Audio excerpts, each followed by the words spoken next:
કોણ કોની પાસેથી શપથ લેશે? ઘણી બધી વખત MCQમાં પૂછાય છે.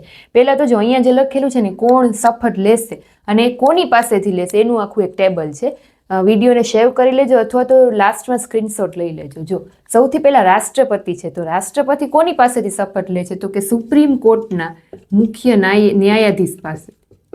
સુપ્રીમ કોર્ટના મુખ્ય ન્યાયાધીશ પાસેથી.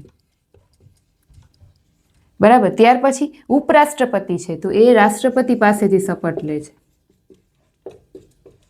ત્યાર પછી SC એટલે કે સુપ્રીમ કોર્ટના જે ન્યાયાધીશો છે, એ પણ રાષ્ટ્રપતિ પાસેથી શપથ લે છે. ત્યાર પછી HC ના ન્યાયાધીશ એટલે કે હાઈકોર્ટના ન્યાયાધીશો છે, એ રાજ્યપાલ પાસેથી શપથ લે છે. અને રાજ્યપાલ છે એ HC ના ન્યાયાધીશ એટલે કે હાઈકોર્ટના ન્યાયાધીશ પાસેથી શપથ લે છે.